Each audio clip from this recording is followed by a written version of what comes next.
तीसरा अध्याय राजा नाभि का चरित्र। श्री सुखदेव जी कहते हैं, अग्निद्र के पुत्र नाभि के कोई संतान न थी, इसलिए उन्होंने अपनी भार्या मेरु देवी के सहित पुत्र की कामना से एकाग्रता पूर्वक भगवान यज्ञ पुरुष का यजन किया। यद्यपि सुंदर अंगों वाले श्री भगवान द्रव्य, देश, काल, मंत्र, ऋत्विज, दक्षिणा और विधि इन यज्ञ के साधनों से सहज में नहीं मिलते, तथापि वे भक्तों पर तो कृपा करते ही हैं। इसलिए जब महाराज नाभि ने श्रद्धा पूर्वक विश्व शुद्ध भाव से उनकी आराधना की, तब उनका चित्त अपने भक्त का अभिष्ट कार्य करने के लिए उत्सुक हो गया। यद्यपि उनका स्वरूप सर्वथा स्वतंत्र है, तथापि उन्होंने प्रवर्ग कर्म का अनुष्ठान होते समय उसे मन और नयनों को आनंद देने वाले अवयवों से युक्त अति सुंदर हृदयाकर्षक मूर्ति में प्रकट किया। उनके श्री अंग में रेशमी पीतांबर था, वक्षस्थल पर सुमनोहर श्री वत्स चिन्ह सुशोभित था, भुजाओं में शंख, चक्र, गदा, पद्म तथा गले में वनमाला और कौतुक मणि की शोभा थी। संपूर्ण शरीर अंग प्रत्यंग की कांति को बढ़ाने वाला किरण जाल मंडित मणिमय मुकुट, कुंडल, ककण, करधनी, हार, बाजूबंद और नुपुर आदि आभूषणों से विभूषित था। ऐसे परम तेजस्वी चतुर्भुजी पुरुष विशेष को प्रकट हुआ देख ऋत्विज सदस्य और यजमान आदि सभी लोग ऐसे आह्लादित हुए जैसे निर्धन पुरुष अपार धनराशि पाकर फूला नहीं समाता। फिर सभी ने सिर झुकाकर अत्यंत आनंद पूर्वक प्रभु की अर्घ्य द्वारा पूजा की और ऋत्विजों ने उनकी स्तुति की। ऋत्विजों ने कहा, पूज्यतम, हम आपके अनुगत भक्त हैं, आप हमारे पुनः पुनः पूजनीय हैं, किंतु हम आपकी पूजा करना क्या जाने, हम तो बार बार आपको नमस्कार करते हैं। उतना ही हमें महापुरुषों ने सिखाया है। आप प्रकृति और पुरुष से परे हैं। फिर प्रकृति गुणों के कार्यभूत इस प्रपंच में बुद्धि फंस जाने से आपके गुण गान के सर्वथा असमर्थ ऐसा कौन पुरुष है जो प्रकृति नाम, रूप एवं आकृति के द्वारा आपके स्वरूप का निरूपण कर सके। आप साक्षात परमेश्वर हैं। आपके परम मंगलमय गुण संपूर्ण जनता के दुखों का दमन करने वाले हैं। यदि कोई उन्हें वर्णन करने का साहस भी करेगा तो केवल उनके एक देश का ही वर्णन कर सकेगा। किंतु प्रभु, यदि आपके भक्त प्रेम गदगद वाणी से स्तुति करते हुए सामान्य जल, विशुद्ध पल्लव, तुलसी और दूब के अंकुर आदि सामग्री से ही आपकी पूजा करते हैं, तो भी आप सब प्रकार संतुष्ट हो जाते हैं। हमें तो अनुराग के सिवा इस द्रव्य कालादि अनेकों अंगों वाले यज्ञ से भी आपका कोई प्रयोजन नहीं दिखलाई देता, क्योंकि आपसे स्वतः ही क्षण क्षण में जो संपूर्ण पुरुषार्थों का फल स्वरूप परमानंद स्वभावतः ही निरंतर प्रादुर्भूत होता रहता है, आप साक्षात उसके स्वरूप ही हैं। इस प्रकार यद्यपि आपको इस यज्ञादि से कोई प्रयोजन नहीं है, तथापि अनेक प्रकार की कामनाओं की सिद्धि चाहने वाले हम लोगों के लिए तो मनोरथ सिद्धि का पर्याप्त साधन यही होना चाहिए। आप ब्रह्मादि परम पुरुषों की अपेक्षा भी परम श्रेष्ठ है। हम तो यह भी नहीं जानते कि हमारा परम कल्याण किसमें है, और ना हमसे आपकी यथोचित पूजा ही बनी है।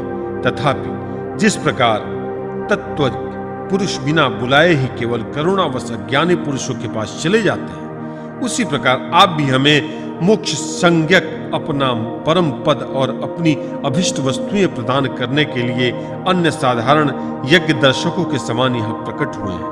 पूज्यतम, हमें सबसे बड़ा वर तो आपने यही दे दिया कि ब्रह्मादि समस्त वरदायकों में श्रेष्ठ होकर भी आप राजर्षि नाभि इस यज्ञशाला में साक्षात हमारे नेत्रों के सामने प्रकट हो गए।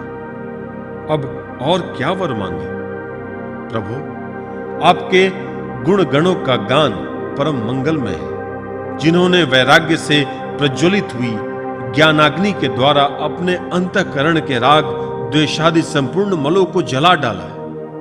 अतएव जिसका स्वभाव आपके ही समान शांत है, वे आत्माराम मुनिगण भी निरंतर आपके गुणों का गान ही किया करते हैं। अतः हम आपसे यही वर मांगते हैं कि गिरने, ठोकर खाने, छींकने अथवा जम्हाई लेने और संकट आदि के समय एवं ज्वर एवं मरणादि की अवस्थाओं में आपका स्मरण न हो सकने पर भी किसी प्रकार आपके सकल कलिमल विनाशक भक्त वत्सल दीन बंधु आदि गुणोद्धतक नामों का हम उच्चारण कर सके।